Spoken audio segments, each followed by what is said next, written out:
Assalamualaikum warahmatullahi wabarakatuh. Baik, pada kesempatan kali ini kita akan menjelaskan apa yang telah kita kerjakan terkait restorasi wilayah pesisir, ya. Jadi kita berjumlah 6 orang, terdiri dari saya sendiri, Frandika Kotoio, Muhammad Fikri Kaharu, Miranti Oktaviani Manopo, Nur Septiana Gobe, Lilis Jailani, dan Ratna Soi. Ya, baik.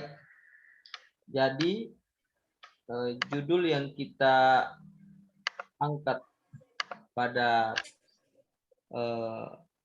program restorasi yaitu pemanfaatan dan model pengelolaan wilayah pesisir dalam pelestarian hutan mangrove di Desa Dambalo, Kecamatan Tomilito, Gorontalo Utara. Nah, baik. Adapun masalah yang kita angkat itu berada di tahap 1. Mungkin untuk masalahnya bisa dijelaskan langsung oleh Ratna Soi, karena berhubung Ratna Soi adalah berasal dari daerah sana, Gorontalo Utara. Mungkin persilakan untuk Ratna Soi. Nah, baik, terima kasih atas kesempatan yang telah diberikan kepada saya. Saya akan menjelaskan tahap 1, yaitu persiapan dan perencanaan.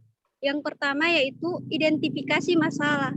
Nah, masalah yang ada di Gorontalo Utara di Desa Dambalo, yang pertama yaitu adanya penebangan dan pengambilan mangrove yang dijadikan oleh warga untuk menjadi kayu bakar oleh masyarakat di sekitar Dambalo, Kecamatan Tomilito, Gorontalo Utara. Yang kedua, adanya penyusutan luasan mangrove akibat aktivitas masyarakat dalam memanfaatkan mangrove yang secara tidak terkendali. Kemudian ada tujuan jangka panjang. Nah, tujuannya itu yang pertama yaitu sebagai pemanfaatan dan pengelolaan mangrove secara terlatih dan bijaksana untuk keseimbangan sosial ekonomi masyarakat di Desa Dambalo, Kecamatan Tomilito, Kabupaten Gorontalo Utara. Yang kedua, kawasan hutan mangrove secara lestari melalui kerjasama antar masyarakat Dambalo, Kecamatan Tomilito, Kabupaten Gorontalo Utara.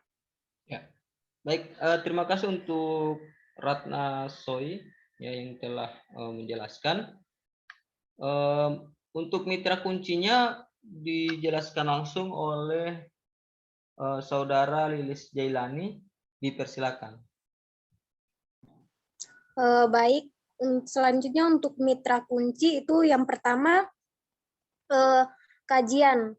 Di kajian ini pusat kajian itu akan dilaksanakan bersama aparat desa, masyarakat setempat, pihak terkait, dan lembaga-lembaga yang memegang aturan. Kemudian untuk tim mekar, itu yang pertama ketua tim itu Frandika Katoio, kemudian untuk ahli ekonomi itu Ratna Soi dan Lilis Jailani, ketiga itu ahli tata guna lahan atau pemetaan itu Muhammad Fikri Kaharu, dan ahli sosial itu Miranti Omanopo dan Nur Septiana Gobel. Kemudian untuk tim penilai itu ada Gubernur Gorontalo, Bupati Gorontalo Utara, Camat Tomilito, kemudian Balai Konservasi Sumber Daya Alam Provinsi Gorontalo, kemudian Dinas Sosial Provinsi Gorontalo, Dinas Lingkungan Hidup Kabupaten Gorontalo Utara, Dinas Kelautan dan Perikanan Kabupaten Gorontalo Utara. Kemudian untuk pemerintah desa dan yang terakhir itu masyarakat lokal. Ya, baik. Terima kasih Saudara Lilis. Nah, untuk keluaran dan cakupan akan dijelaskan langsung oleh Miranti Oktaviani Manopo.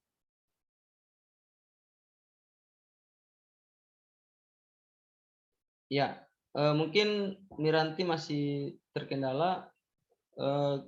Mungkin dijelaskan oleh Nur Septiana Gobel.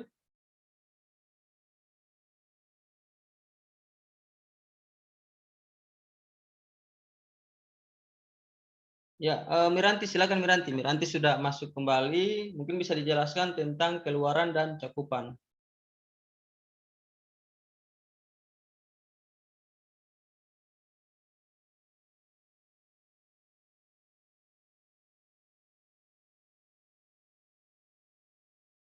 Silakan Miranti.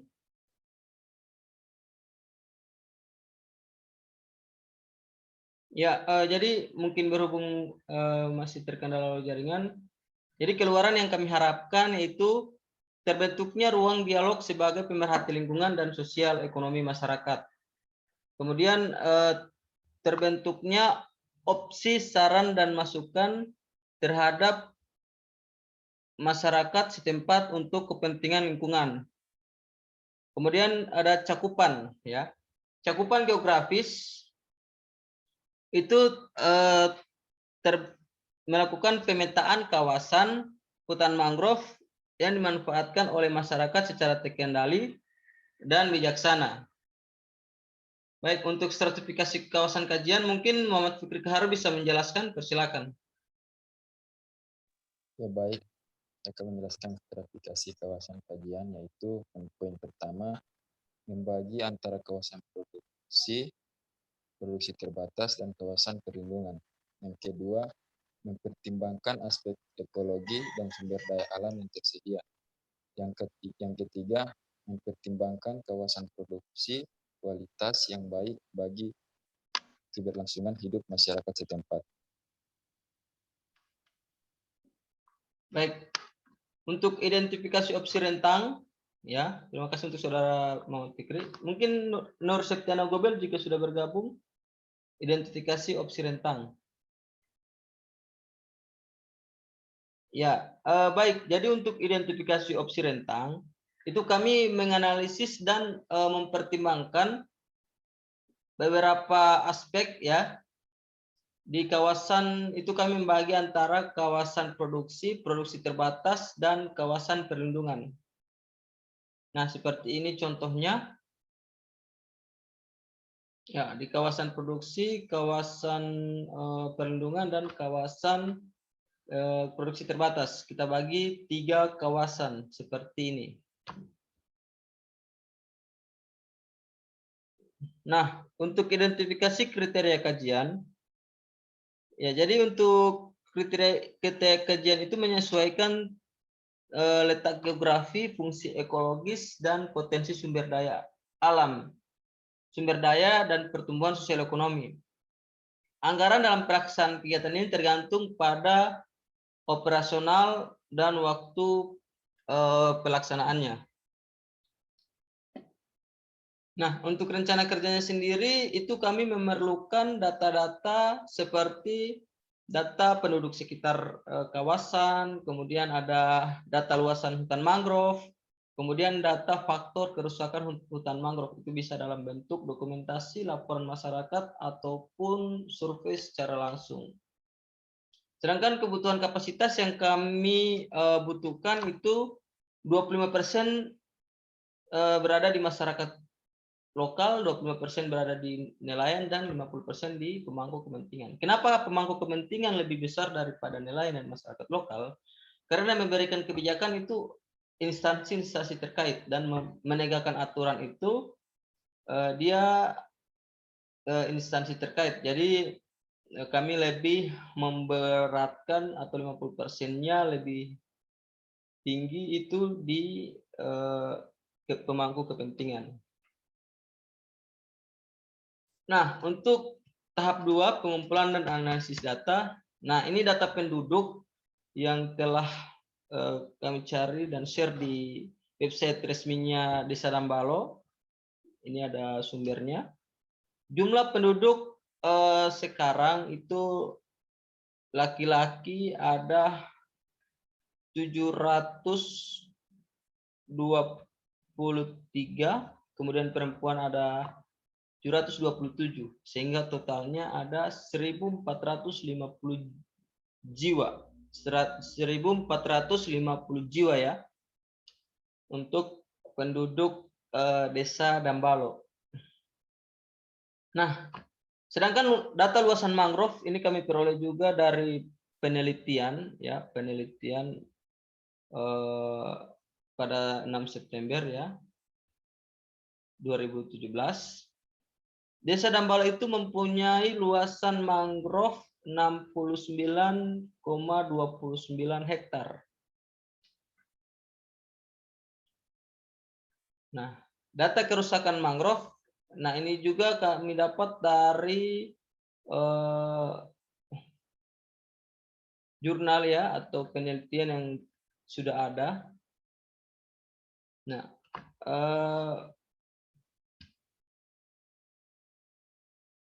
dijelaskan bahwa pada tahun hingga akhir 2015 itu menunjukkan bahwa 3.084.064 hektar atau sekitar 17,9% dari total luasan mangrove itu mengalami kerusakan, di mana 1.107,93 hektar atau 35,9% itu total kerusakannya itu terjadi di pesisir Gorontalo Utara.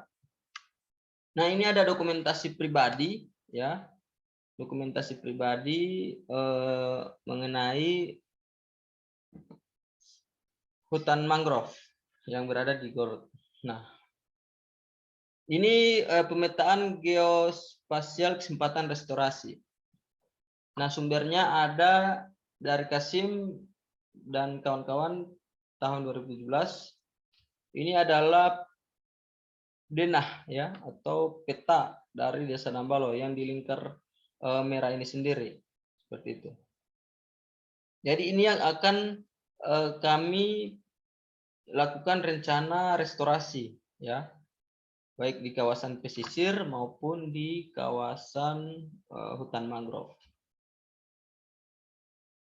Nah, untuk analisis ekonominya sendiri itu masyarakat di sana bisa memanfaatkan sumber daya alam yang tersedia. Namun ya, tetapi harus bisa dikontrol dan diawasi secara ketat agar nanti ekonomi masyarakat ataupun pertumbuhan ekonomi itu dapat berkelanjutan ya, ataupun mangrove-mangrove yang dimanfaatkan oleh masyarakat itu tetap lestari ya, dan banyak potensi sebenarnya hutan mangrove itu yang bisa kita ambil seperti itu.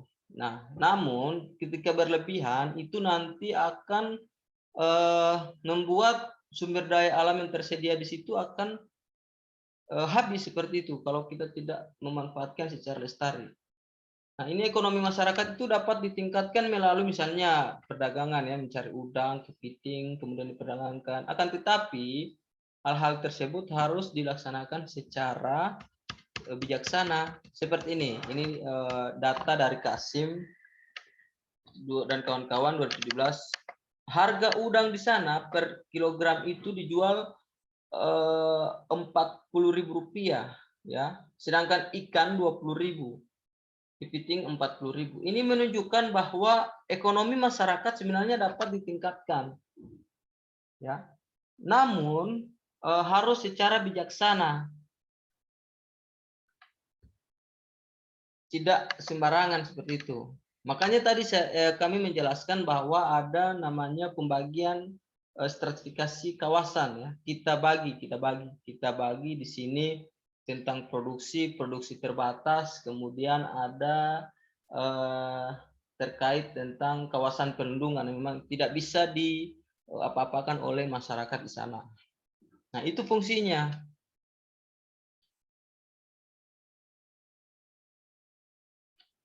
Nah, analisis karbon. Nah, masyarakat di sana memanfaatkan mangrove itu 6,6% itu masyarakat di sana menurut penelitiannya Kasim dan kawan-kawan ya, itu mencari pengambilan kayunya itu secara rutin setiap minggu. Sedangkan di sana juga telah menyatakan bahwa kayu tersebut bahkan diperjualbelikan. Nah, jadi tujuan kita untuk merestorasi ataupun membagi kawasan pemanfaatan agar nantinya masyarakat dapat meningkatkan, walaupun meningkatkan perekonomian, tetapi di sana masyarakat juga harus tahu ya faktor apa yang akan terjadi ke depan. Ini mencari kayu bakar atau di sana juga bahkan dilaporkan ada perusahaan kayu sekitar 6,6% masyarakat menjual kayu itu di perusahaan kayu seperti itu.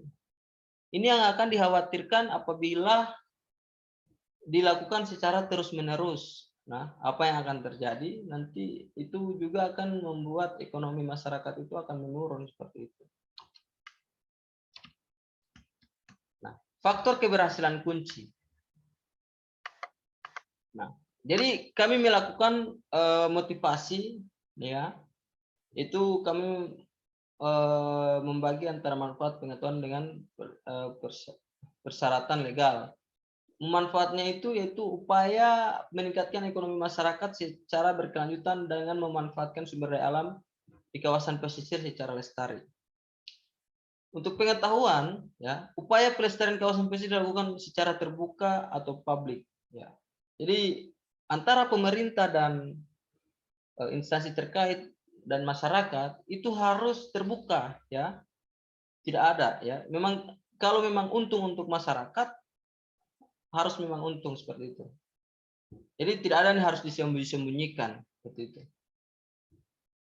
Persyaratan legal, upaya pemerintah dalam mengadakan aturan perundang-undangan terkait konservasi sumber daya alam. Ya, itu harus. Karena memang aturan itu memang harus ada di kawasan pesisir supaya masyarakat juga ya agak sedikit canggung ketika masuk ke kawasan tersebut. Nah, di ini juga itu sudah ada sebenarnya larangan-larangan terkait membuang sampah dan lain-lainnya di sekitar kawasan pesisir dan mangrove. Kemungkinan kondisi ekologis, ya. Kondisi tanah air iklim masih alamiah dan sesuai untuk restorasi, ya. Tidak ada tumbuhan dan satwa langka yang menghambat restorasi.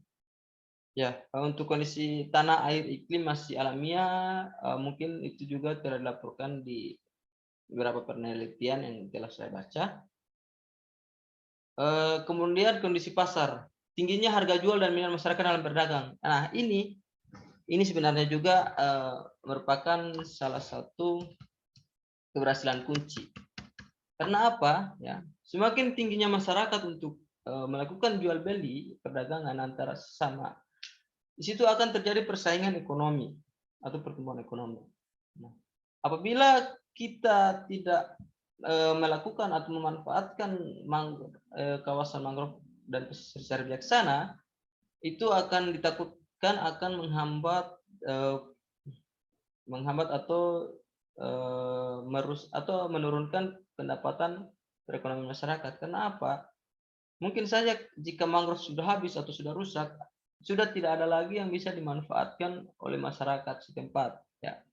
Dan hal-hal yang terjadi juga mungkin akan terjadi yang tidak diinginkan. Kondisi kebijakan, ya. Terdapat tanda larangan di kawasan mangrove. Ya, memang sudah ada itu kemarin. Ini kami munculkan juga dalam gambar tadi, memang sudah ada larangan, ya.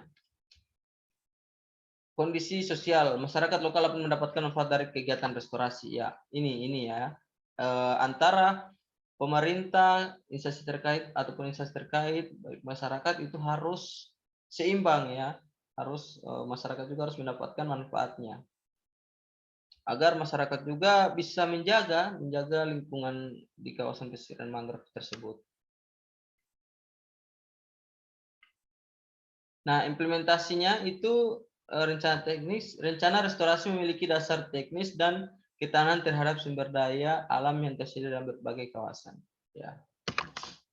Nah, ini adalah analisis keuangan, ya. Kita menganalisis keuangan untuk biaya restorasi. Nah, biaya peluang sendiri itu kita dapat dari pendanaan untuk biaya peluangnya, ya. Kita harus pendanaan peningkatan ekonomi, ya. Seperti membuat kreativitas ataupun apa itu juga harus didanai. Kemudian ada pendanaan peningkatan kreativitas ini, ya. Kemudian ada pembangunan lainnya. Ini juga perlu dilakukan, ya, untuk atau perlu untuk didanai seperti itu. Kemudian ada biaya transisi, ya, pembelian lahan yang telah disalahgunakan oleh masyarakat, ya, dalam jumlah hektar. Nah, ini juga perlu didanai karena masyarakat di sana mungkin ada yang sudah memiliki lahan, ya, namun tidak kerjakan secara bijaksana. Ini juga harus kita beli dan kita harus restorasi. Kemudian pembangunan infrastruktur pembatas kawasan. Nah, ini juga butuh biaya ya. Karena kita membangun batas-batas kawasan tersebut juga membutuhkan biaya seperti itu. Kemudian ada biaya perawatan dan lain-lainnya. Biaya perawatannya itu sendiri mungkin bisa di per 6 bulan ataupun di tahunan seperti itu anggarannya. Hasil dan rekomendasi. Nah, validasi hasil. Nah, fase ini harus melibatkan para staf senior departemen atau kementerian gubernur Gorontalo yang kita harus melibatkan ya. Ini telah melibatkan ya Gubernur Gorontalo, Bupati Gorontalo, Camat Pemerintah, Balai Konservasi Sumber Daya Alam BKSDA dan masih banyak lagi. Dan para pemangku kepentingan seperti kelompok petani lokal, kamar pedagang, masyarakat atau adat atau asosiasi perkumpulan berbasis masyarakat berkumpul bersama-sama ya, atau komunitas-komunitas yang berada di sana. Nah, ini untuk tahap 3 validasi hasil. Pemerintah desa mendukung umpan balik dari pemerintah itu ya, atau umpan balik dari pemerintah lokal. Pemerintah desa mendukung program restorasi yang akan ditawarkan demi keberlanjutan pelestarian wilayah pesisir dan hutan mangrove. Aktivitas masyarakat perlu diatur dan dikontrol oleh pemerintah desa apabila masuk kawasan mangrove. Ya, ini harus ada umpan balik dari pemerintah kerjasama ya, kebijakan juga, kebijakan desa, kebijakan yang lain-lain itu juga patut untuk kita gabungkan dalam upaya restorasi kali ini.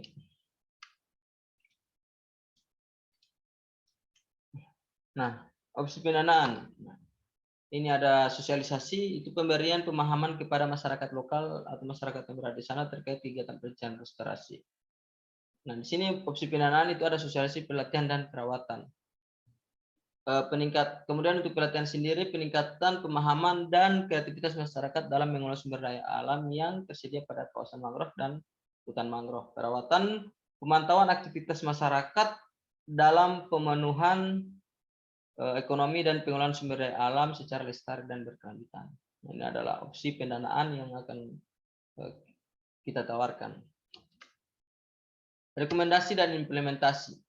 Ya, peningkatan kerjasama antar masyarakat, pemerintah dan instansi terkait restorasi kawasan pesisir dan hutan mangrove. Kemudian ada pemantauan secara berkala terkait analisis kebutuhan pemenuhan ekonomi masyarakat lokal dan kepentingan restorasi untuk meningkatkan kualitas sumber daya meningkatkan kualitas sumber daya alam secara lestari dan berkelanjutan. Baik. Terima kasih untuk teman-teman, mungkin itu saja yang bisa kami jelaskan ya. Makasih yang sudah bergabung. Demikianlah presentasi tugas manajemen sumber daya pesisir oleh kelompok 8.